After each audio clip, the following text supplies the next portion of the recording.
E aí, galerinha do 8º ano, satisfação estar novamente aqui para conversar com vocês um pouquinho sobre o nosso componente curricular, né, língua portuguesa.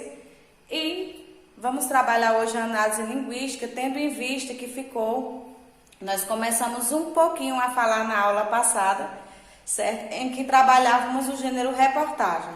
Fizemos aquela resolução das questões e ao interpretar aquele texto, nós percebemos que dentro do texto, certo? Havia vários indicadores e circunstâncias. Porque na própria reportagem, no próprio gênero textual em estudo, nós percebemos várias palavras que indicam circunstâncias. De tempo, de modo, ok? Até porque para que vocês possam realizar uma reportagem, bem como também a notícia, no lead, certo? Que é aquela parte explicativa, tanto da notícia como da reportagem, precisa responder aquelas 4 perguntinhas, que no caso, o que, onde, quando e como. E essas 4 perguntinhas, esses conectivos aqui, essas palavrinhas, elas expressam circunstância, de tempo, de modo, de lugar, dentre outras circunstâncias que irão ser apresentadas dentro dos textos. Essas palavras pertencem a uma classe gramatical chamada advérbio, tá? O advérbio é uma classe de palavra invariável. O que quer dizer uma classe de palavra invariável? Ela não muda, ela não tem flexão quanto ao gênero, quanto ao número, quanto ao grau. Então, o advérbio, ela permanece invariável e ela sempre vai estar modificando um verbo, um advérbio ou um adjetivo. Classe invariável, que significa dizer que ela não vai sofrer flexão. Advérbio não tem feminino, advérbio não tem masculino, advérbio não vai para o plural nem para o singular, ok? O advérbio também vai modificar, vai dar circunstâncias de tempo, né? Modificando o verbo, o advérbio e o próprio adjetivo. Eu escrevi aqui algumas circunstâncias para que vocês possam observar. Certo? O que é circunstância? É dizer como as coisas vão acontecer, onde as coisas irão acontecer, certo? E essa é a função do advérbio, certo? Classe gramatical invariável, que tem por objetivo indicar circunstâncias. Agora nós veremos uns exemplos para que vocês possam compreender dentro das frases. Então, pessoal, voltamos aqui com os exemplos, né? Coloquei algumas orações aqui para que vocês possam identificar esses elementos indicadores de circunstância. Lembrando que o advérbio, além dele ser uma palavra invariável, indicar circunstância de tempo, de modo, de afirmação, de negação, ele também serve como elemento de coesão dentro de um texto. Então, além de modificar, de expressar ideias de intensidade, certo? Ele também pode servir, ele pode promover a coesão textual, tá? Então, percebemos aqui as frases. Dentro dessas frases, nós vamos identificar essas palavras que indicam circunstâncias. Lembrando que o advérbio sempre vai estar modificando o verbo, adjetivo e o próprio advérbio, ou seja, ele sempre estará perto dessas classes gramaticais, ok? Os alunos saíram cedo. Percebam aqui que nós encontramos o verbo saíram. Então, saíram, qual é o elemento que está modificando o verbo sair? No caso, cedo.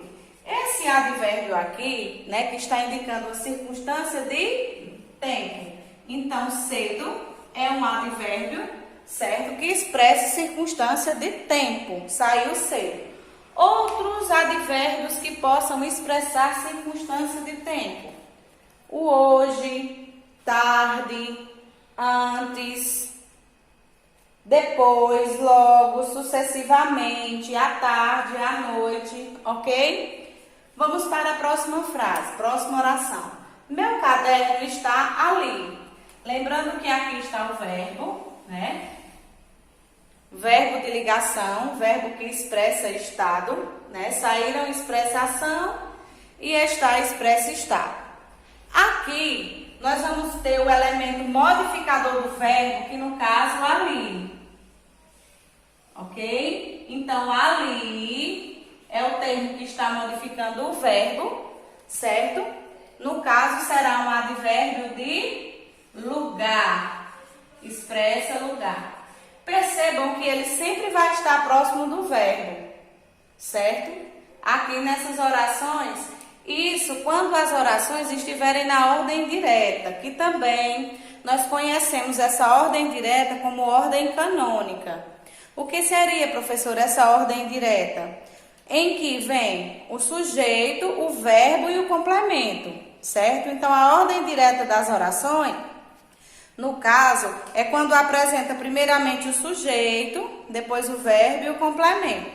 Ou o advérbio também, que ele vai estar sempre perto do verbo, do adjetivo ou do próprio advérbio, indicando essa circunstância.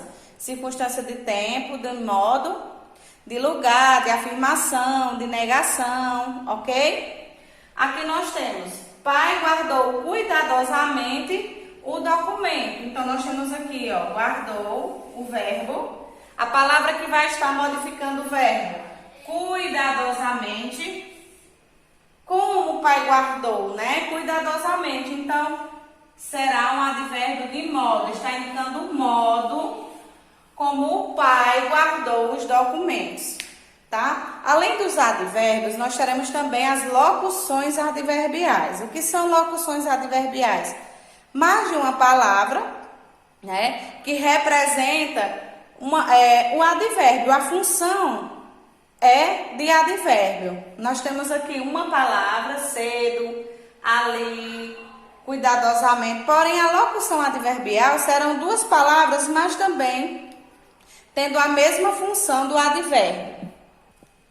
Então, pessoal, eu trouxe aqui alguns exemplos, tá? De locução adverbial para que vocês possam ver na prática o que seria uma locução adverbial, tá? Percebam aqui, ontem, como tem só uma palavra, ele é um advérbio. De repente, tá? Já é uma locução adverbial. Por quê? Porque eu tenho um conjunto de palavras, certo? Eu tenho uma preposição e a palavra repente. Bem, mal, né? Advérbios de modo. Aqui eu tenho à vontade. À vontade também é uma locução adverbial, porque tem mais de uma palavra, mas ela vai expressar também a função de advérbio, tá? Morfologicamente ele será um advérbio. Só para mostrar para vocês que a locução adverbial é um conjunto de palavras, tá certo? Aqui, nós temos os advérbios calmamente e tristemente. Eu quero mostrar aqui para vocês que a maioria dos advérbios terminados em mente são advérbios de modo, tá certo? Outra coisa que eu quero reforçar aqui com vocês, que morfologicamente o advérbio vai ter essa classificação, né? As palavras que expressam circunstâncias dentro dos textos, circunstâncias de tempo, de modo, de lugar, de intensidade, de afirmação, de negação. A locução adverbial, um conjunto de palavras com a função de advérbio, com a função de expressar tempo, de expressar modo, de expressar lugar. Outra coisa, quando for falar em função sintática, que é o que o advérbio irá desempenhar na oração, ele vai se chamar de adjunto adverbial. Por que adjunto adverbial? Adjunto vem de estar junto. Por quê? Porque na língua portuguesa nós estudamos a morfologia, que é a origem das palavras, o nome das classes de palavras e a função que elas exercem na oração. Quando as palavras elas estão isoladas, assim, né, nós classificamos essas palavras morfologicamente. Quando eu vou colocá-las dentro da oração, que no caso a oração é aquele enunciado que tem um verbo, não é isso? Em termos práticos. E for falar de função sintática, né, o que ela desempenha dentro da oração é como se fosse a profissão da palavra dentro da oração. Morfologia é a origem, é o nome dela. E a sintaxe é o que ela desempenha dentro da oração. No caso, seria, a exemplo, vamos supor, em termos práticos, a profissão. Então, o advérbio, ele vai exercer função de adjunto adverbial. O que é um adjunto adverbial? É uma palavra que vai ter função de advérbio, né? Vai estar junto do verbo, adjetivo e do próprio advérbio. E como é que nós percebemos essas palavras dentro do texto, professora? Você tem que perceber e identificar se elas representam, né, circunstâncias de tempo, de modo, de lugar. Enquanto o verbo ele expressa a ação, né, o advérbio vai expressar como essas ações acontecem. Quando essas ações acontecem? Onde essas ações acontecem? Ok, pessoal? Então, essa é a classificação do advérbio. Essas palavras que nós percebemos no gênero textual estudado por vocês, por nós, durante as nossas aulas. Tá certo? Então, qualquer dúvida, clica na aula novamente, assiste, faz as atividades propostas com o teu professor e qualquer dúvida, só contactar a gente, tá certo? Pessoal, muito obrigada e até a próxima aula. Cheiro!